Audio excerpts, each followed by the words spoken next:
Hey everybody, and welcome back to BK's Bullets. Today we're going to be talking about Batman Earth 1.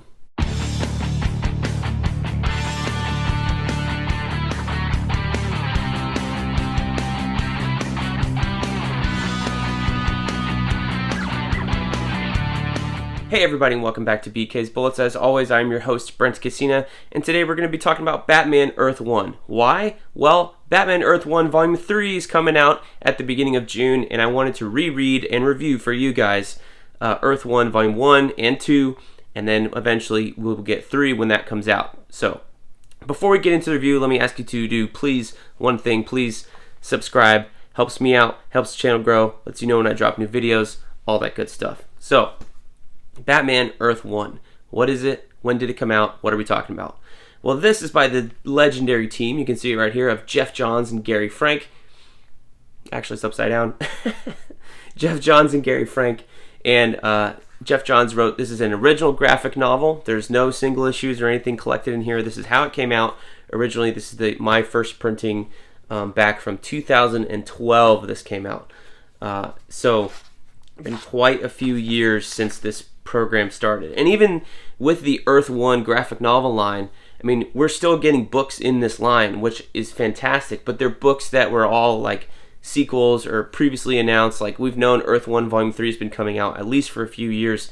I think all the way through when Geoff Johns and Gary Frank were doing Doomsday Clock, which I've yet to reread and review again. But,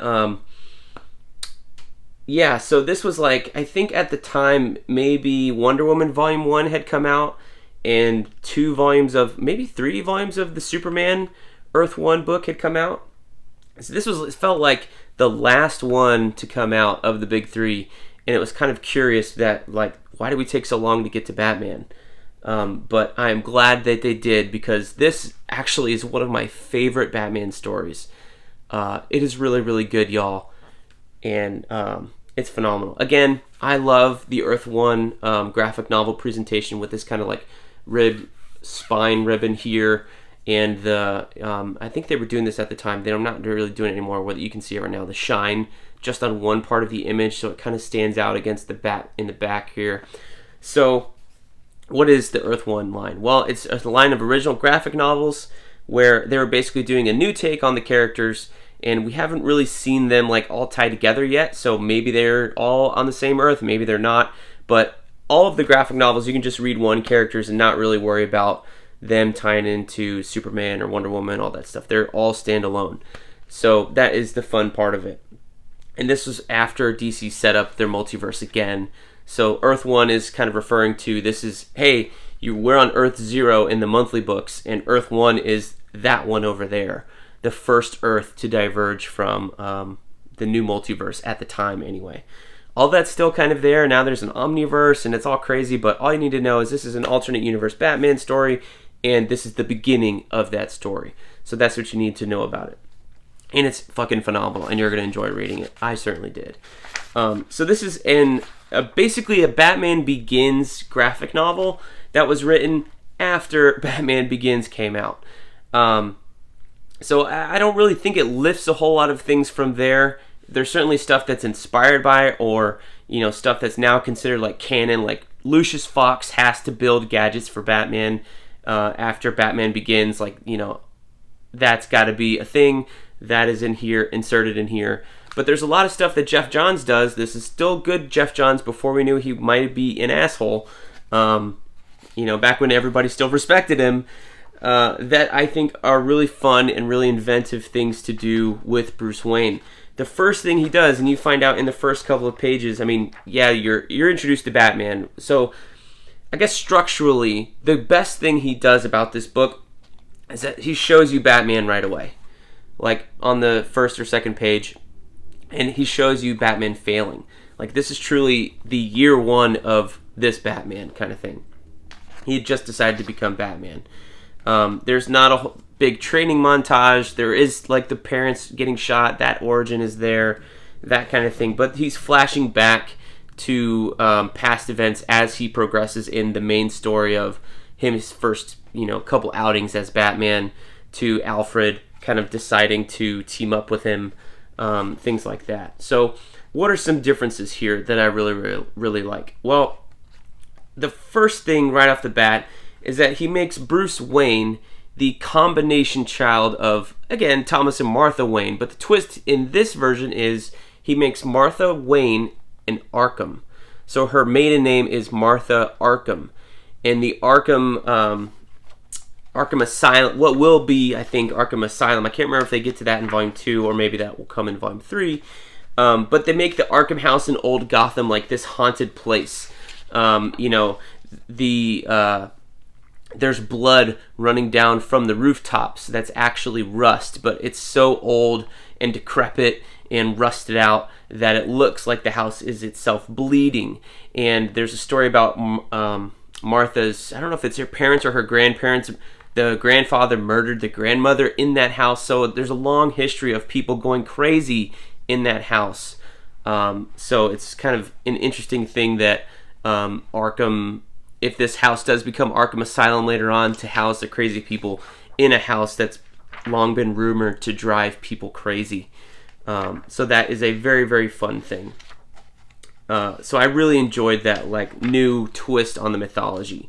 The other thing he does here is that he kind of blends in the idea, like there's this weird idea in comics that Alfred is Bruce's butler from a very young age, and he was the butler to Thomas and Martha Wayne at the beginning of their life. But before then, he'd been an actor, he'd been like a Secret Service guy for the SAS over in Great Britain, all this other stuff. And you're like, why would a guy who's like a trained martial artist or an assassin or a trained actor become a butler for somebody much later in their life? Yeah, it just seems very like out of place. So in this story, Alfred shows up on basically the night that Bruce's parents are murdered, as Thomas Wayne is running for mayor at the time. And they're old buddies, and they're, reminiscing about some adventures they had, and Thomas saved Alfred's life, and Alfred thanks him for it. He's got a cane, can't get around very much, but, his parents are murdered, and Alfred finds out that he's been named as the guardian of Bruce Wayne after the parents are murdered. And he's trying to relate, trying to get Bruce to eat, and Bruce is like, who are you? I've seen you like one time before. I don't even know who you are. And he goes, I'm your butler. And that is what sets up the butler relationship. I'm not your father. I'm not your uncle or anything. I'm your butler. I'm just here to take care of you, make sure you eat, make sure you think, and try and raise you as my son. And that relationship gets strained later on. Again, there's so much to talk about this book. That is why it's so phenomenal. This is definitely a 2 thumbs up recommendation for me, but I'm going to continue to talk about it and gush about it. So another thing that's cool is you get to see Batman's suit evolve, right? And they don't really give you a big reason behind it evolving. Like the original suits just got this regular bat on it. I remember seeing the promo art and then picking up the book and going, wait a minute, that's not what they promoted as the bat suit.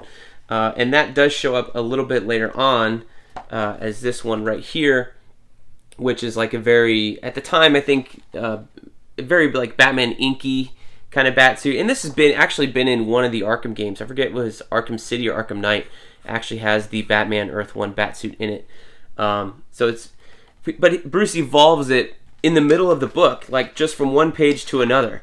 And the next time you see Batman, he's in this new suit with these new gauntlets.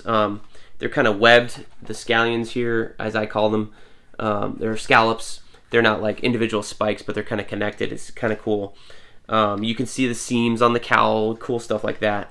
But there's no montage of him like reassembling the suit or anything like that. It's cool. But the main thrust of the story is Bruce becoming Batman at the same time as you have a new detective in Gotham, Harvey Bullock, who's this skinny young man right here.